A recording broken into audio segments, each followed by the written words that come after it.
მოგესალმებით მეგობრებო. მოკლედ დღეს მინდა ესეთი ამბები წარვადგინო. ვისაუბრო პროფესიონალურ ღებვაზე.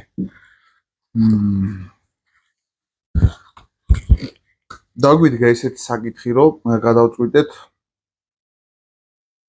ჩემი მასაიმარა, რომელიც იყო ცერაკოტით შეღებილი ქარხნულად, დროთა განმავლობაში გაცვდა, დაილია, გავაფუჭე, ვიხმარე, ყველაფერი დავმართე, ასე რომ ვთქვა და მინდა რომ გავაახლო და ამ პროცესმა იარაღზე ცალკე აღებული იხმარება მხოლოდ საღებავებს შორის დამართლებული არის ცერაკოტის საღებავი, რომელიც გვაქვს აგერ წარმოდგენილი 120 გრამი, ასე რომ ვთქვათ, და ვისაუბრებთ ამ ყველაფერზე. სხვა საღებავი იარაღის შემთხვევაში გამართლებული არ არის. ბევრი ფაქტორიდან გამომდინარე, მარტივად რომ ვთქვათ. ან უნდა იყოს, ასე რომ ვთქვათ, გაშავებული ლულა ქარხნიდან, როგორც არის, როგორც ვიცით, კლასიკური ვარიანტი, ან უნდა იყოს გამოფლირებული, აკვაპრინტით შესრულებული, და მე იმასზე ვიტან თავისი დამცავი ფენა უნდა, ან უნდა იყოს ცერაკოტით შეღებილი. ცერაკოტით შეღებილი უნდა იყოს.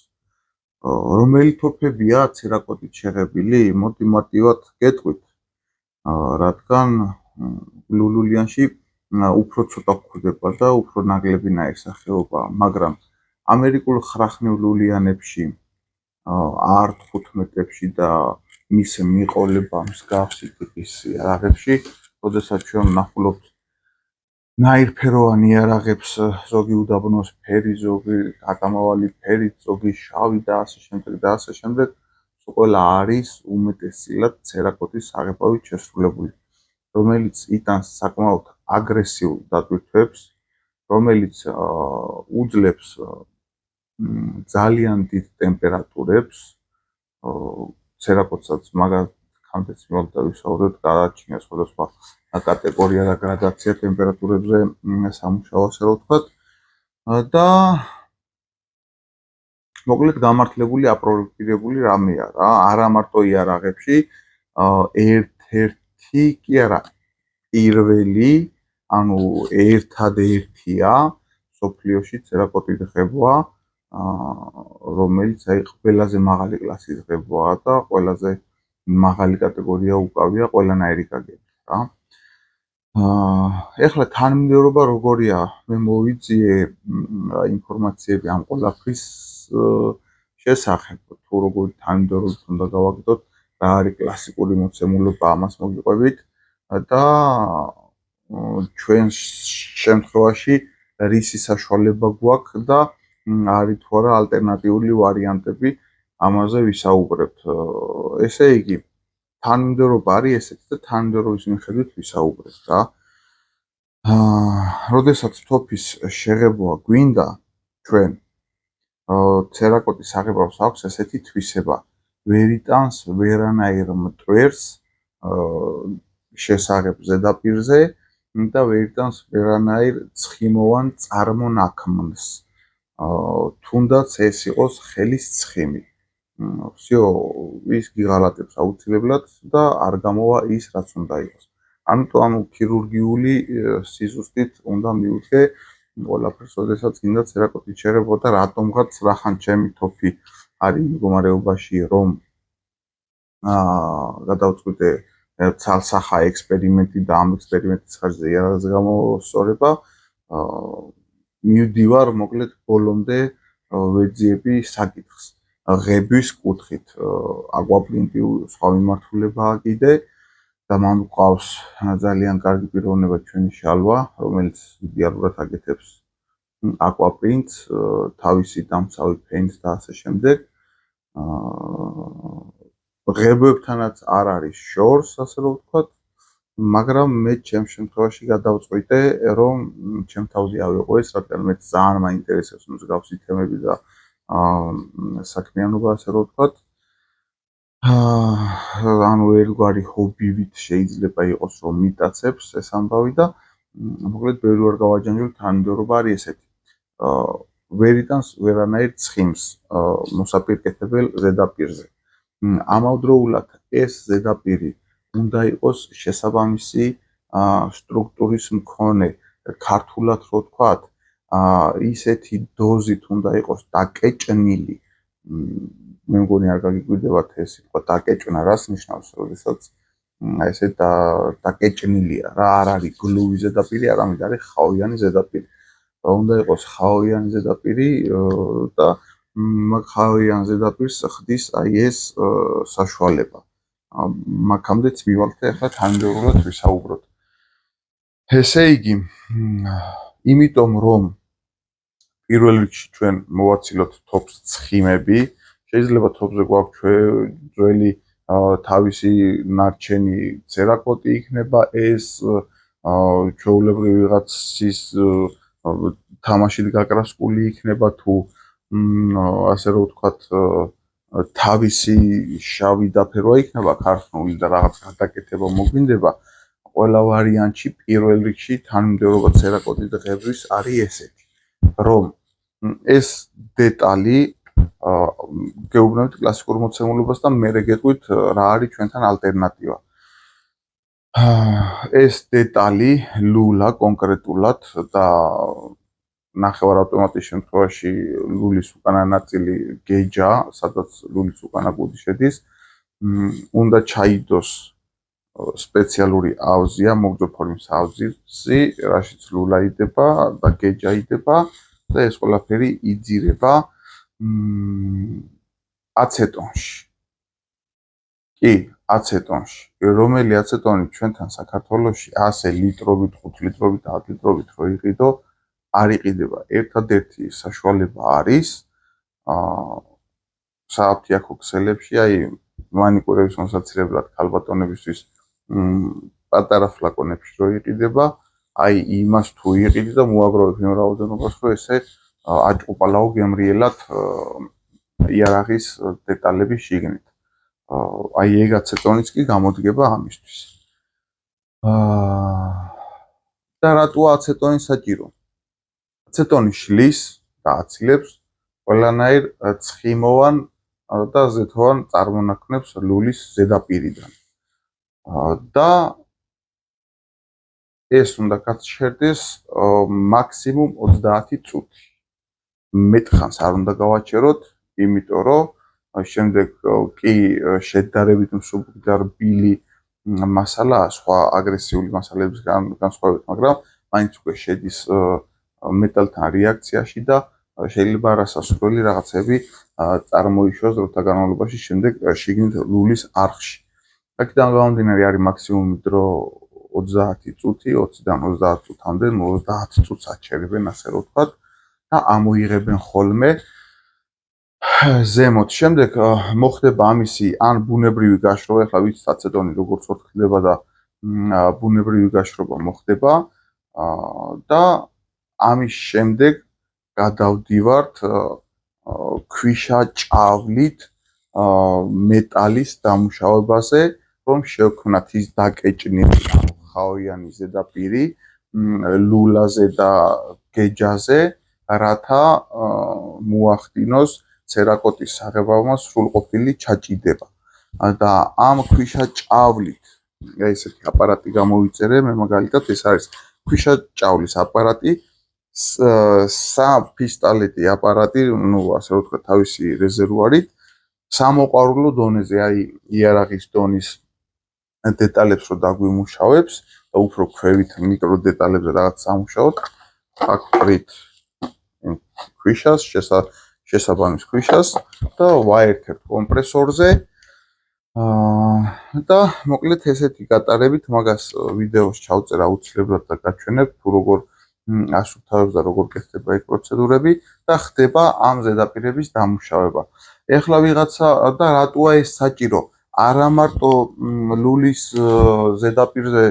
ზედაპირის სტრუქტურის მისაღებად, არამედ ძველი ნარჩენები, რასაც აცეტონი ვერ მოხსნეს, ვთქვათ, იგივე საღებავის თუ ცერაკოტის თუ ჟანგის მიმართულებით, აი რასაც ვერ მოხსნის, ცხიმს ყველა ვარიანტში ანეიტრალებს და ესა რა ქვია, დანარჩენი რაც რჩება მოსაცილებელი, ანუ ჩვენ თან ვქმნით ზედაპირულ სტრუქტურას, რაზეც უნდა საღებავი შეეჭიდოს და ვაცილებთ ძველს ყველაფერს ამ ქვიშაჭავლის დამუშავებით, რამაც შეიძლება ხელი შეუშალოს შემდგომი საღებავის შეჭიდებას ზედაპირზე რა.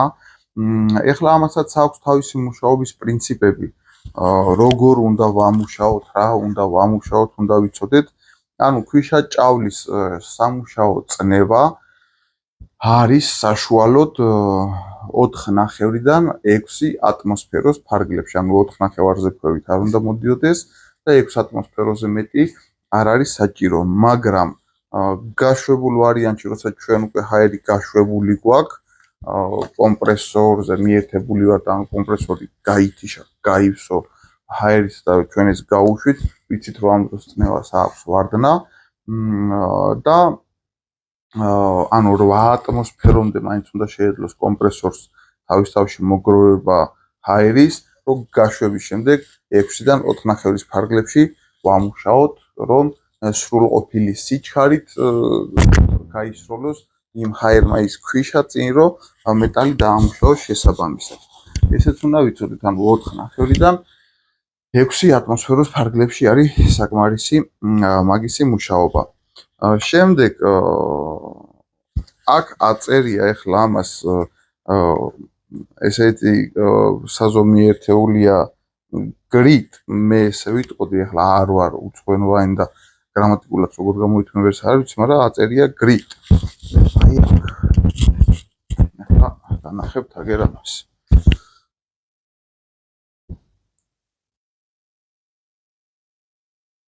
მოგონი ხედავთ, ხო?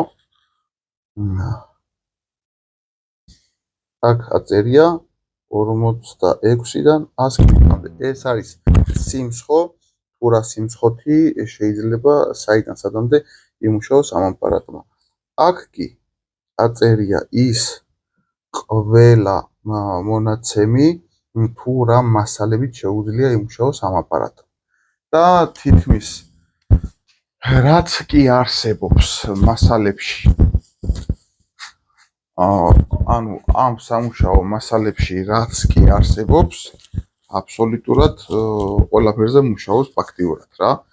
აქედან გვაქვს სარეგულირო, რომელიც სარეგულიროთაც, ანუ ნაკადს ვაკონტროლებთ, რამდენი გამოყაროს წინ. ყვით ესეთ პატარა რეზერვუარში და ვაკეთებთ ამ დეტალებს. ამას განახებთ აუცილებლად, როგორც თქვით. ეხლა ცოტა ღრმად შევალ თემაში, იმიტომ რომ ვისაც ეს თემა დააინტერესებს და სამოყვარულო დონეზე თავისთვის უნდა ესეთ რაღაცები გააკეთოს, აი ძალიან მაგარი რაღაცაა რა, ადამიანს თუ გაქვს ცოტა საშუალება და დროისა და მეორე მხრივ ამაზე უკეთეს ვერაფერს ვერ გააკეთებ, იმიტომ რომ საოჯახოთაც გამოსადეგია და ყველანაირად და ამიტომ ვისაუბრებ უფრო ღრმად რა და კონკრეტულად ცერაკოტის ხაზი თუ საუბრობ ეხლა მე, თორე უფრო ქვე კლასის საღებავებზე არ არის ამდენი დეტალიზაცია საჭირო, უფრო მარტივადაა საქმეები. თვითონ ამ აპარატში მივეც $14, თავის ტრანსპორტირებიან ყველაფრიანად, ალბათ 40 ლარამდე დაჯდა რა, არ არის უსაშველო, ვისაც აქვს, ვისაც არ აქვს 40 ლარი კი არა, 40 თეთრიც ბევრია, ესეთ დაშლილ მდგომარეობაში იყო, შეიმღერა ეს დეტალები და ესე ჩამოვიდა. და რა ხდება ეხლა?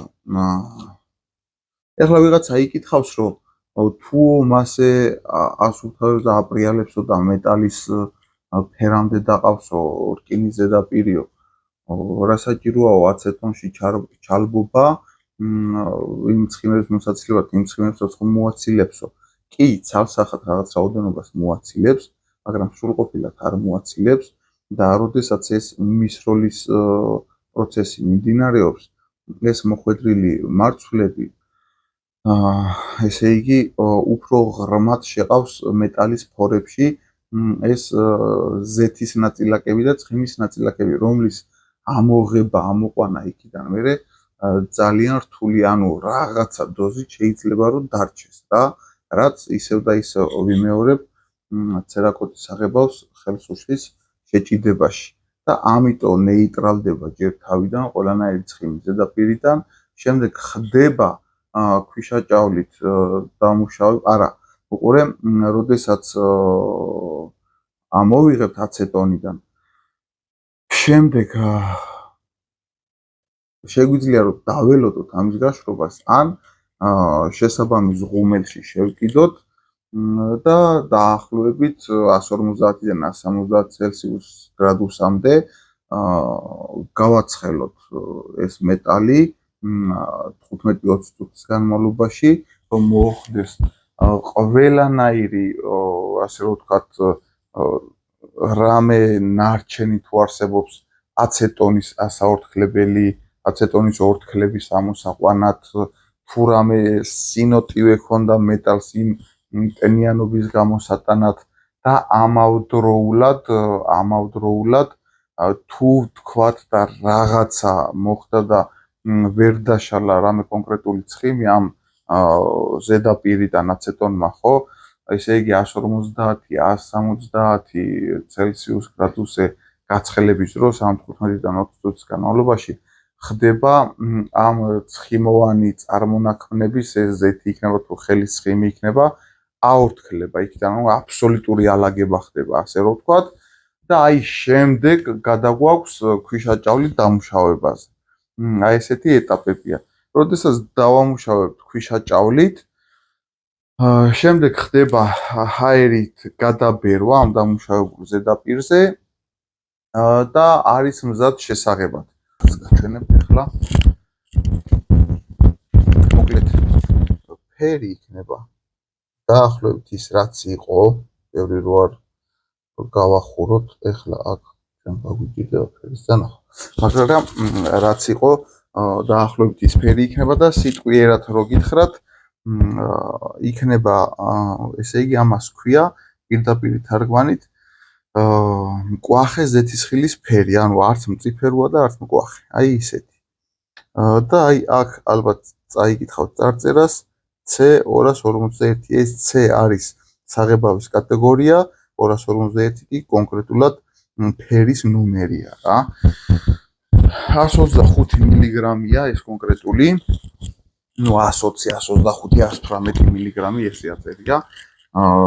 ზოგს და ზოგს და არის C კატეგორია, რომელიც არის 600 ცელსიუს სიმხურვალეს უძლებს, ანუ რასაც ამით შეღებავთ, შეგიძლიათ 600 ცელსიუსამდე გააცხელოთ ის მეტალი და როდესაც გაგრილდება, საღებავი ისევ თავის ადგილას იქნება, არც ფერს შეიცვლის, არც აცვივდება და არაფერი არ მოუვა რა, გინდა გაგიცხელებიათ, გინდა არა.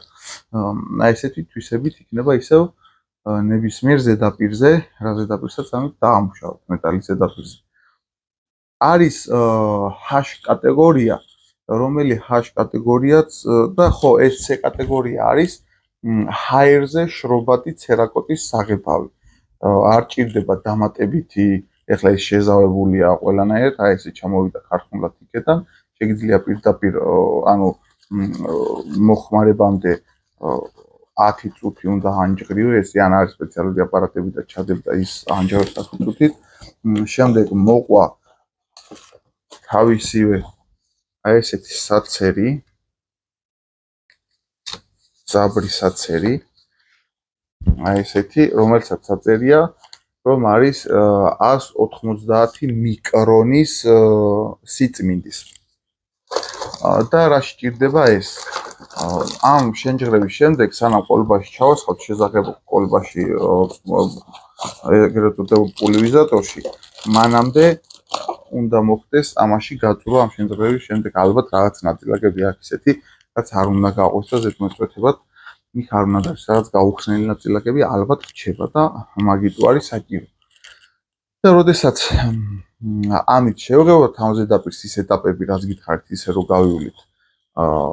როდესაც ამ კონკრეტული შევღებავთ იმ ზედაპირს, ხო? სადღაც რამდენიმე საათში, 4-5 საათში არის ისე შემშრალი, რომ ხელს რო დაადებ, ანუ ხელის ანაბეჭდი აღარ დაეტყობა, მაგრამ ეს კიდე არ ნიშნავს იმას, რომ შეიძლება ჩამოხსნა, იხმარო, მიდო, მოდო თოფი. სრული გაშრობის პერიოდი არის 4-დან 7 დღემდე, ასე რომ ვთქვათ, გააჩნია ტემპერატურას და გარემოს საჭირება ესა თუ ის შეღებილი. ანუ შეგვიძლია ჰაერზე გავაშვით. არის მეორე H კატეგორია, რომელიც თქვი, აი იმ H კატეგორიას მოკლედ ამ ღუმელს იგივე თანმიმდევრობით გამოვატარებთ და გავაკეთებთ ყველაფერს, რაც აქამდე მოვყევით. და შემდეგ ანუ იმ H კატეგორია უფრო მაღალი კლასისაა, კიდე ასე რომ ვთქვათ. იმას ეძლევა სპეციალური დანამატები და აი გრამებში და მისხალებშია ლაპარაკი, რომელსაც ესე იგი შეგვიძლია მივაღებინოთ რანაირ ძალიან მატოვი, ნახევრად მატოვი და აბსოლუტურად პრიალა ზედაპირები შეგვიძლია მივაღებინოთ ნებისმიერ ზედაპირზე. ამ შემთხვევაში თოფზე ვსაუბრობ და თოფზე რო ვისაუბროთ. და როდესაც დავასხავთ მას ამ H სერიის საღებავს თოფზე, შემდეგ შედის ეს ღუმელში და აქვს თავისი დრო და პერიოდი. რა დრო და პერიოდიც უნდა გაჩერდეს ამ ღუმელში, დაახლოებით თუ არ ვცდები, თუ არ ვცდები, მე მგონია რომ არ ვცდები, სადღაც 1-დან 2 საათამდეა. და ანუ როგორი ზედაპირის მიღებაც გვინდა, იმის შესაბამისი ტემპერატურა უნდა მიუთითო იმ ღუმელს, რომ იმ ღუმელში, ანუ ეგრეთ წოდებულ სუშილკაში, რუსული სიტყვა რო გამოვიყენოთ, საშრობში არის შეგიდებული, ეს მოწყობილია, იყიდება ქართულად გაკეთებული, შეიძლება შეგიძლია ადამიანმა რო გააკეთო და 1-დან 2 საათამდე ჩერდება. რა ნაირი ზედაპირიც კიდე იმის შესაბამისი ტემპერატურა ეძლევა. ეს ტემპერატურა არის 180 ცელსიუსი. ყველაფერს აქვს თავისი გრადაცია და იმის შესაბამისად ზედაპირული ფონი რა გვინდა რომ გქონდეს და რა გვაქვს მასალა, სახმარი მასალა, რაზეც ამ ღებას ვაწარმოებ, იმის მიხედვით ხდება შერჩევა ტემპერატურისა და დროის დიაპაზონისა. და ამისი ყველანაირი მონაცემი არსებობს, ასე რომ ვთქვათ რა. მოკლედ ეს მინდოდა რომ მეთქვა, ეს ორი კომპონენტი გვაქვს, მაგრამ ეხლა წავაწყდით ერთ ესეთ პრობლემას. მე ძალიან მარტივად შევხედე ამ თემას, როგორც ყველა ქართველს ქვევია უმეტესობას ყოველ შემთხვევაში ძალიან ჩარები ვარ. ეს ქვიშა ჭავლი, ნუ ეხლა ქვიშაა და მე მეგონა რომ ნებისმიერი ქვიშის გამოყენება შეიძლება. თუმცა აღმოჩნდა რომ არ შეიძლება ყველა ქვიშის გამოყენება თოფის დასამუშავებლად. იმიტომ რომ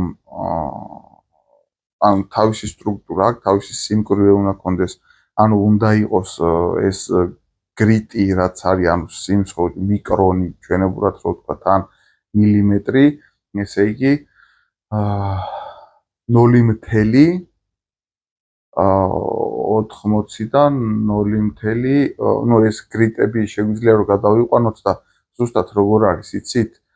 ესე იგი მარტივად რომ მიგახვედროთ ეს გრიტები რომ გადავიყვანოთ, ანუ 120-დან 150-იანი შკურკის ასე რომ ვთქვათ გახეხვის სიღრმე რაც არის, აი ეს დიაპაზონი უნდა მიაღწევინოს ქვიშამ, რომ სრულყოფილად ჩაეჭიდოს კრასკა. და ჩვეულებრივი ქვიშა ამას ვერ შვება, ანუ ასე რომ ვთქვათ საჩხერის ქვიშა, ვერც მდინარის ქვიშა ვერ შვება, ვერც დრაბილკაზე დაფქრული ქვა რო ვიცით, რაც მოსაჭიმი იატაკები ისხება სახლებში, ეგეც ვერ შვება. მხოლოდ შვება ორი რამე, რასაც რეკომენდაციას უწევს თვითონ ცერაკოდის წარმომადგენლობა.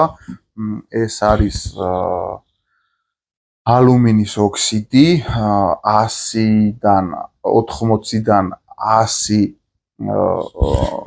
100 გრიტის სიმცხოსი უნდა იყოს, ანუ რაც ვისაუბრეთ, ეს არის დაახლოებით 120-დან 150 მიკრონის სიმცხოსი, ეს ისა და არის უფრო მყარი ეს ოქსიდი, იმდენი უცხო სიტყვა ისეთი, რომ რასაც ყოველდღიურობაში არ ხმარობ, რომ მიჭირს უცბად გავიხსენო ბუდიშვიხტი ამ შეყოვნებებისთვის რა.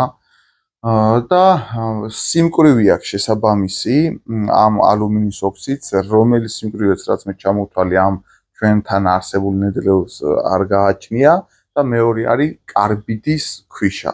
ანუ დაფხვეული კარბიდის სხვა არის დაფხვეული შესაბამის სიმცხონდე. ეს ორი არის იდეალური როგორც ალუმინის, ისე ლითონის ზედაპირების დასამუშავებლად. ალუმინზე კიდე შეგვიძლია ცოტა სხვა რაღაცა ვიხმაროთ, მაგრამ ანუ ძალიან რო არ დავწვრილმანდეთ, ანუ ერთ და იგივე შეიძლება გააკეთო რა ეს ყველაფერი. და ჩვენთან არ გვაქვს ამისი ფუფუნება, ვერ შოულობ. ეხლა როგორც ეს გამოიწერეო, ის გამოიწერეო იტყვის ვინმე. მაგრამ ან მაქამდე მივალთ, ან ალტერნატივას ვნახავთ და გესაუბრებით მაგ ალტერნატივაზე. ამ კონკრეტულის ფასი მინდა რომ გითხრათ პირველ ფასად $41 მომყიდეს ეს მეტი ნაკლებად არ მომყიდეს eBay-ზე და ანუ ეხლა კი მთავაზობენ $31 და მეტი ქვევით აღარ მთავაზობენ. როგორც ხდება ხოლმე როცა ხვდებიან რომ რეალური მყიდველი ხარ და დაინტერესებული ხარ, მერე უკვე უფრო იაფად გთავაზობენ და პირველად რო ყიდულობ არ არის ესე იოლად, მე რაც მივხვდი მაგ საიტზე. არ არის იაფი, $41 ეს არის $14 ანუ 40 ლარი მის ჩამოტანიანი მიანად ეს კონკრეტული პისტოლეტი გახლავს და საუბრობდით ალტერნატივაზე. ეხლა უყურე, მე რაც აქამდე მოვყევი, ეს არის ასე ვთქვათ, სუფთად მოცემული ლაბორატორიული დასკვნა, როგორც ამუშავებენ ესენი და 100%-იან შედეგს იძლევა ცერაპოდით წარმომადგენლობა, რასაც გვაძლევს. ჩვენ შემთხვევაში აცეტონს ვერ შოულობთ. აცეტონი რაღაც უნდა ჩავანაცვლოთ. შესაბამისად ღუმელი არ გვაქვს. ღუმელიც რაღაც უნდა ჩავანაცვლოთ და შესაბამისად არ გვაქვს ალუმინის ოქსიდი და არც კარბიდის ქვიშა, რომ სრულყოფილად მივყვეთ. ესეც რაღაც უნდა ჩავანაცვლოთ. დავიწყოთ პირველით. რით ჩავანაცვლოთ აცეტონი? აცეტონი უნდა ჩავანაცვლოთ, ჩვენს ბაზარზე არსებობს ესეთი სითხე, სამყებრო მაღაზიებში ყველგან არის გამხსნელი 646, რომელიც არის უფრო აგრესიული ნივთიერებებს შეიცავს აცეტონთან შედარებით. ანუ აცეტონში ჩალბობით 9 საათს თუ არ ზიანდება ლულა, ასე რომ ვთქვათ. 646 გამხსნელის შემთხვევაში გვირჩევენ, რომ ეს 646 არ მოხვდეს არანაირად ლულაში, რადგან ის შეიცავს აგრესიულ დამშლელ ნივთიერებებს, რაც აუცილებლად ცუდ გავლენას მოახდენს ლულის შიდა სტრუქტურაზე, ანუ ქრომზე, ეგრეთ წოდებულ ქრომზე. უნდა ჩავანაცვლოთ ამით, მეტი ალტერნატივა არ გვაქვს, რაც ისე ძლიერად და დამაჯერებლად წაშლის იმ ცხიმოვან წარმონაქმნებს, რაც შეიძლება თოფზე იყოს და ხო ვიცით, რომ შეიძლება, იმიტომ რომ ზეთიანი ჯვრით წმინდავთ ამ რაღაცებს. არის ორი ვარიანტი წმენდის. ეს ორი ვარიანტი არის არა ბამბოვანი ქსოვილით, უბრალოდ რბილი ნაჭერი უნდა გავიღინთოთ ამ კონკრეტული ნივთიერებით 646 გამხსნელით და გავწმინდოთ ეს ლულა და გეჯა, ანუ რაც უნდა შევღებოთ. ორჯერ მაინც უნდა გავწმინდოთ და მერე სუფთა ტილოთი კიდე ერთჯერ გავასუფთავოთ და ვაცატოთ 10-15 წუთი გაშრობა, რაც ჭირდება აორთქლებისთვის ამას. ოღონდ ამ გაწმენდის შემდეგ და ამ გაწმენდის პროცესშიც, ასე რომ ვთქვათ, ანუ ცარიელი შეუიარაღებელი ხელებით აღარ უნდა შევეხოთ ამ გასაკრას ზედაპირებს, რადგან ისევ გადაგვივა ცხიმოვანი ადამიანი ვიცით რომ გამოყოფს ამ ცხიმებს და ისევ გადავა ის ცხიმი და ისევ შეუთავსებელი იქნება ცერაკოტის აღებავისთვის. ანუ უნდა დავიცვათ ქირურგიული სისუფთავე. და როდესაც გავწმინდავთ ამ 646 გამხსნელით ესეთ ვარიანტში შეგვიძლია რომ გასმით გავწმინდოთ რბილ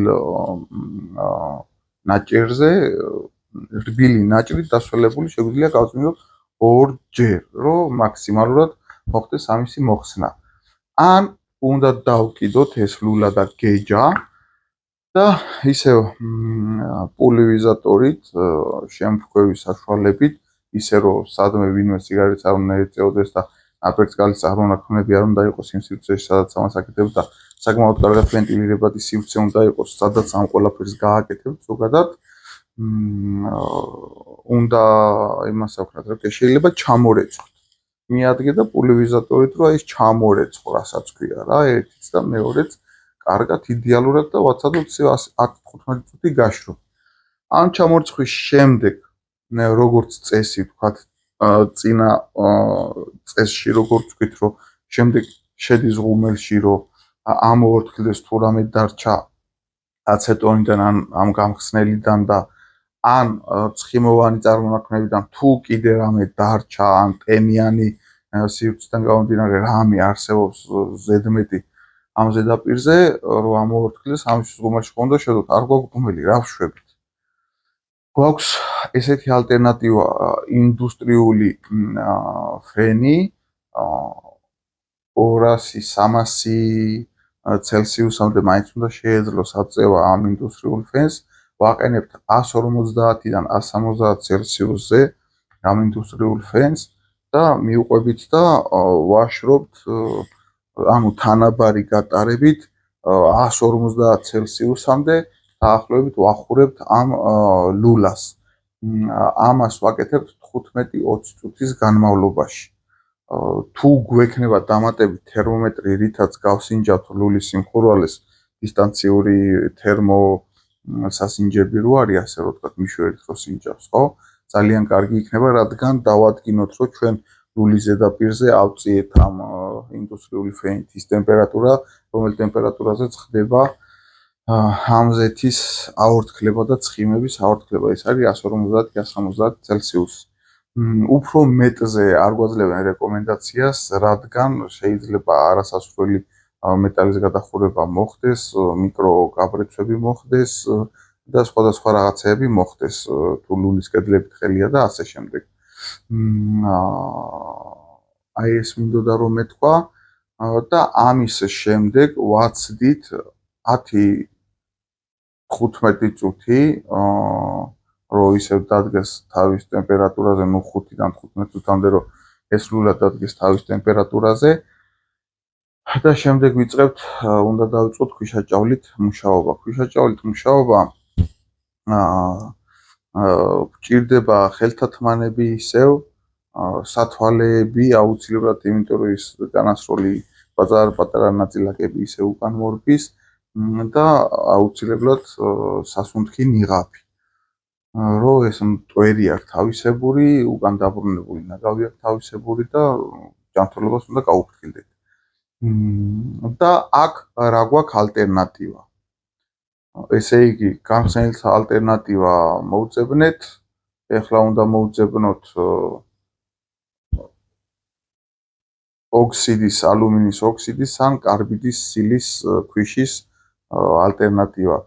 როდესაც ეს მოვიძიეთ, თუ რატო არ შეიძლება ჩვეულებრივი სილა და მსგავსი მასალები, მოკლედ პასუხი არის ესეთი, რომ არის ზედმეტად მტვრიანი, არა აქვს შესაბამისი სიმკვრივე, სადღაც 2.5-2 სიმკვრივე აქვს, როცა 9 მაინც უნდა ქონდეს სიმკვრივე იმ ნაწილაკს, რასაც ისვრი რო იქ თავისი ნაჭდევი დაამჩნიოს და მტვერი არ დატოვოს, ანუ სილას არც სიმკვრივე აქვს, არც სიბასრი აქვს, ისეთი რომ იქ წარმოქმნას ის სტრუქტურა ზედაპირზე, რაც საჭიროა ცერაკოტით შეღების დროს და გვიტოვებს ძალიან ბევრ მტვერს ამავდროულად, რომელი მტვერიც იგივენაირი პრობლემაა, როგორიც ხელის ჭუჭყი, ცხიმი ცერაკოტისთვის.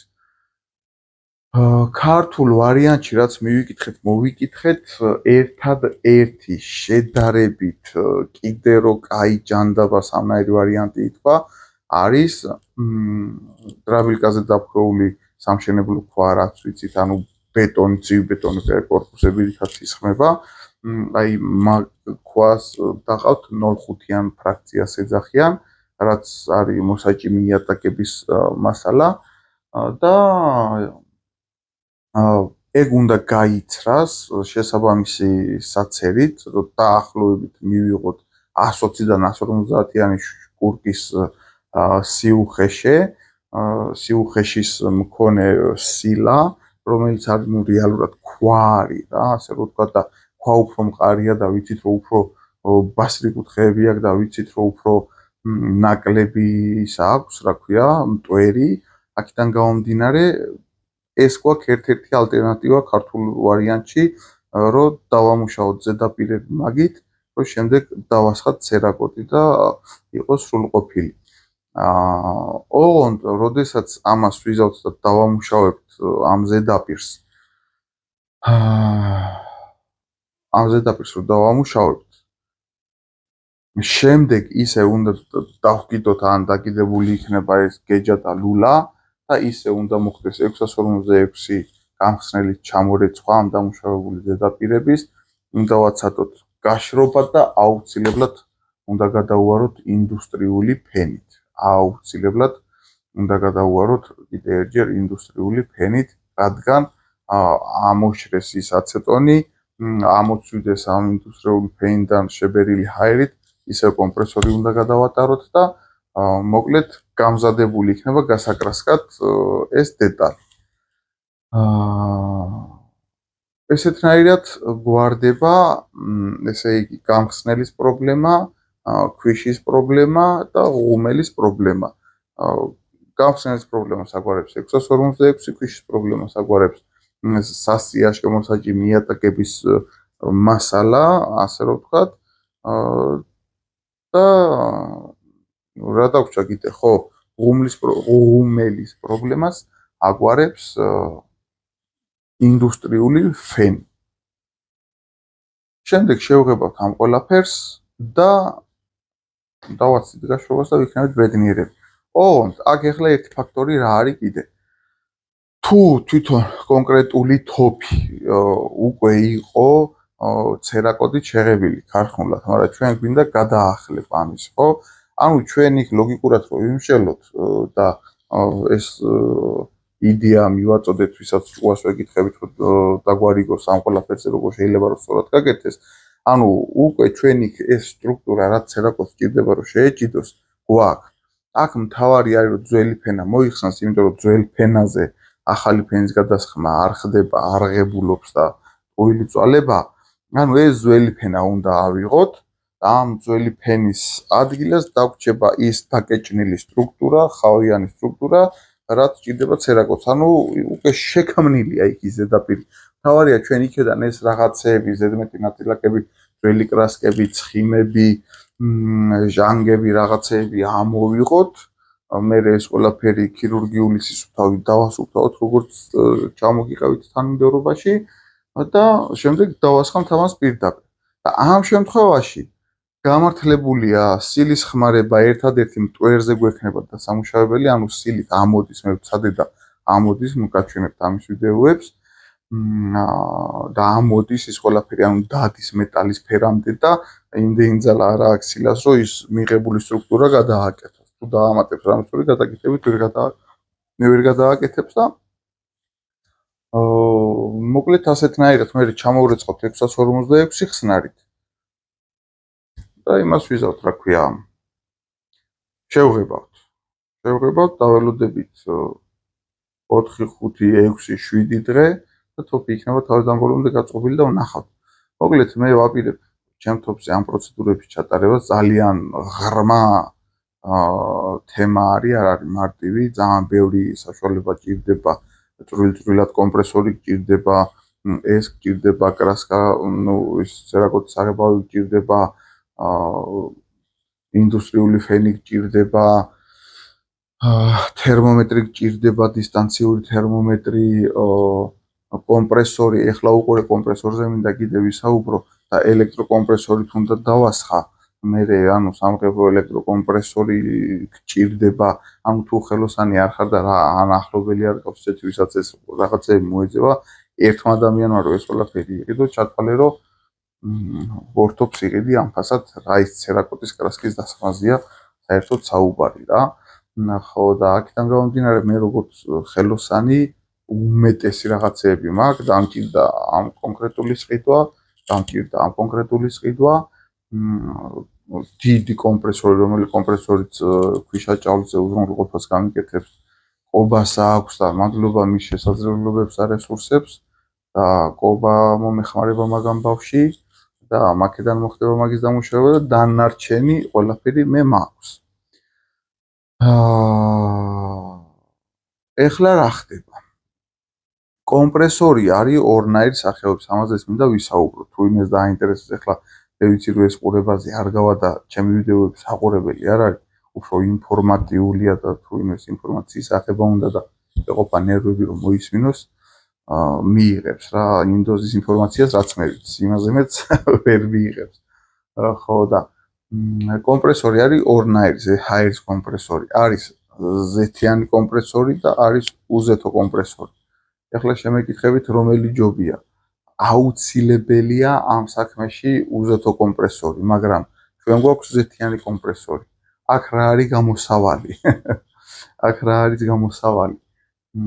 ესე იგი ამ ზეთიან კომპრესორზე უნდა გეყენოს სამი სახის ფილტრია და რატოა ზეთიანი კომპრესორი პრობლემური საღებავებზე, კონკრეტულად საღებავებზე და თუნდაც ქვიშაჭავლით დამუშავების დროს. აი ეგ დამავიწყდა, იქ უნდა დამესვა ეგ კითხვა და გამეცა პასუხი, მაგრამ აი ახლა შემოვიდა საუბარში რომ ესე იგი ამ ზეთიან კომპრესორს როცა ჰაერს ტუმბავს თავის რეზერვუარში ასე თუ ისე ზეთის ნაწილაკები ერევა და ჩვენი მიზანი ხო არის რომ ეს ზეთის ნაწილაკები მოხსნათ შესაღების ზედაპირიდან. ხო და აი შენ რო გონია რომ ხსნი და აი აცეტონით დაამუშავე და ახლა ქვიშაჭავლს გადაატარებ და всё გახანხალებულია, ამ დროს ზუსტად იმ ქვიშაჭავლით შეგაქვს თან ძალიან ღრმად ის ზეთის წვეთი იმ ზედაპირზე რაც უნდა შეღებო. ამიტომ აქ არის ორი ვარიანტი. ან უნდა დააყენო შესაბამისი ფილტრები, რომ ეს გაგიფილტროს და სუფთა ჰაერი მოგაწოდოს, ან უნდა გქონდეს უზეთო კომპრესორი, რომელსაც იდეაში ვერანაირად ვერ მოხდება იქ ზეთი და რამე მსგავსი თემა. აქედან გამომდინარე, ზოგადად დღეებში, არა მარტო ცერაკოტი დღეებში, ზოგადად დღეებში, აი ზეთიანი კომპრესორები, ვინც არის იცოდეთ რომ პრობლემურია და რო გონია რომ სრულყოფილად შევღებეთ ზედაპირი, იქ ზეთოვან მინარევებს ვაკეთებ ისეთ ზეთოვან მინარევებს, რომელიც კრასკას არ ეკუთვნის, ანუ საღებავს არ ეკუთვნის და შემდეგ არის აქერცვლები, აცვენები, ვერ მიღებები და რაღაცეები, არასრულყოფილი სახეები რამდენიმე თვეში დაიწყებს ხოლმე გამოვლინებას. ამიტომ ამას ძალიან დიდი ყურადღება უნდა მიაქციოთ, ან უნდა გეყენოთ ფილტრი, ან ელექტროკომპრესორები, აი ხელში რო გიკავიათ და ზედვე რო აქვს თავისი კოლბა, ან მაგით უნდა იმუშაოთ, ასე რომ თქვა, ჩვენ გვაქვს ეგ და შევღებავთ მაგით. ხო და მოკლედ ეს ორი სახის კომპრესორი არსებობს და ერთ-ერთი ვარიანტი, აი ქვიშაჭავლით დამუშავების შემდეგ ჩვენ კიდე ერთჯერ რატომაც ვაბანავებთ 646-ით, არის ეგ მიზეზი, რომ ესე იგი მოხსნათ თუ რამე გაეპარა ქვიშაჭავლს ზეთის წინწკლები იმას თვალით ვერ დაინახავ ის მიკრონული ზომისა, ასე რომ ვთქვათ, ის რომ ჩამოვრეცხოთ კიდე ერთჯერ და ვაცხელებთ კიდე ერთჯერ, იმიტომ რომ ამოვქაჩოთ, ავაორთქლოთ თუ რამეს ვერ ჩამოვრეცხავთ. ძალიან მნიშვნელოვანია კომპრესორი. კომპრესორი ძალიან ძვირი ღირს, ისეთი რომელიც ამაზე მოგვემსახურება და ასე რომ ვთქვათ არ შეგაძულებს საქმეს 100 ლიტრაზე ზევით 150-200 ლიტრის მოცულობის მაინც უნდა იყოს რა, ანუ ორ პორშინიანი, სამ პორშინიანი მაინც უნდა იყოს. გაწყობას აქვს და ძალიან დიდ საშუალება თორე ეგ რო არ იყოს ჩათვალეთ რომ ხელები მომეჭრებოდა ასე რომ ვთქვათ რა და რო იყიდო ეგ კომპრესორი ხო 100 ლიტრიანი კომპრესორი დღეს ვნახე და სადღაც 1300 რაღაცა ლარი ღირდა მან 1500 2000 ლარის ფარგლებში მოგიწევდა გადახდა და ერთი თოფისთვის ახლა მარტო თოფისთვის მაგდენი ამბავი ძალიან ძნელია. აქედან გამომდინარე ვნახოთ მე ამ ყველაფერს გავაკეთებ რაც ჩვენ ახლა ვისაუბრეთ. აბსოლუტურად გავაკეთებ ყველაფერს თან გაჩვენებთ ამ თანმიმდევრობებს ამასაც გადავიღებ. მე დავაგვიდეთ პრაქტიკაში ამ ყველაფერს. შევაფასოთ, შევაჯამოთ შრომატევადობით, ღირებულებით, თვითღირებულება რაზე გადის ერთ თოფის დამუშავება, მაგის რეზიუმესაც დავდებ ასე რომ ვთქვათ. და თუ ვინმე ამით დაინტერესდება, აი ძალიან ბევრჯერ ბევრ რამეში ზოგადად ფულზე და რამეზე საუბარი მეძნელება ხოლმე ადამიანებთან, მაგრამ ტყუილა ვერავის ვერ გავუკეთებთ, იმიტომ რომ აგერ გეუბნებით 40-დან 31 დოლარის ფარგლებში ამას უნდა 41-დან 31-ის, ну ესეც ცვეთადია რა თქმა უნდა. იქ ჩამოტანები, იქ ფიზიკური მუშაობა, იქ სპეციალური სამღებრო ლენტები გინდა და ну მოკლედ გამხსნელები გინდა, ხელსაწყოები გინდა, ამ ყველაფერი ცვეთადია რომ მუშაობ, ხო? 1, 2, 3 თოფი შეიძლება გავაკეთო, რომ ვნახოთ რა შვება.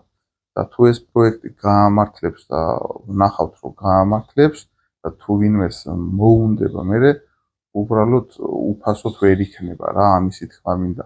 ძალიან ბევრს ჩამომიტანია ჩოკები უფასოდ სხვადასხვა რაღაცებში მივხმარები ვარ უფასოდ ჩამოტანაში ის ძალიან ბევრ რამეში, მაგრამ ეს ვერ იქნება უფასოდ. ძალიან ძნელია უბრალოდ რა, აი დროსაც იმდენს მოითხოვს.